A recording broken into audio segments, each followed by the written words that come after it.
এই যে শুনছেন, আপনার চাটা উঠে খেয়ে নেন, নাহলে ঠান্ডা হয়ে যাবে।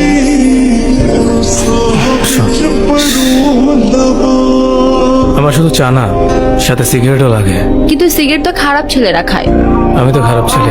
কিন্তু বাবাজি বললো আপনি ভালো ছেলে। এখন থেকে এই বাসায় থাকতে হলে আমার কথা মতো চলতে হবে। এখন থেকে আপনার সিগারেট খাওয়া বন্ধ। খবরদার, আমার পার্সোনাল বিষয়ে একদম নাক গলাবেন না।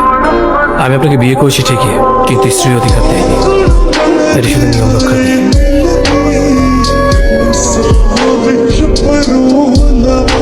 তুমি প্লিজ এরকম করো না, প্লিজ। যাও তো, পা ছাড়ো। যেদিন কোনো কিছু করতে পারবা সেই দিন তোমার এই চেহারা নিয়ে আমার সামনে আসবা। তার আগে কোনোদিন তোমার এই চেহারা আমাকে দেখায় না। দেখো তুমি এরকম করো না, আমি তোমাকে অনেক ভালোবাসি, একটু বোঝার চেষ্টা করো প্লিজ। জীবনে একবারই একজনকে বলেছি, তোমার পায়ে পড়ে আমাকে ছেড়ে যেও। সে শোনেনি। আমার ভেসে যাওয়া দু চোখের সমস্ত জলকে অবহেলা করে, আমার ক্রমাগত কাঁপতে থাকা গলার সমস্ত আকুতি মিনতিকে অগ্রাহ্য করে সে চলে গিয়েছিল। ওই ঘটনার পর আমি বুঝতে শিখেছি, যারা চলে যেতে চায় তাদের চলে যেতে দিতে হয়।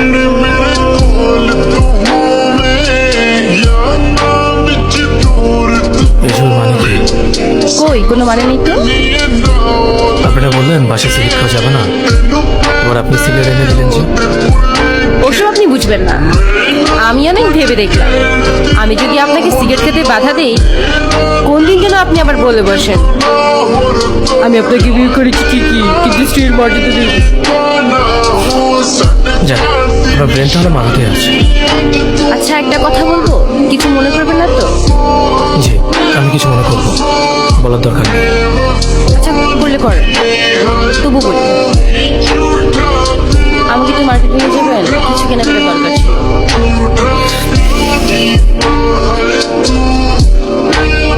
ঠিক আছে, কিছুক্ষণ পরে নিয়ে যাবো। আচ্ছা, তাহলে আমি তাড়াতাড়ি রেডি হয়ে আসি।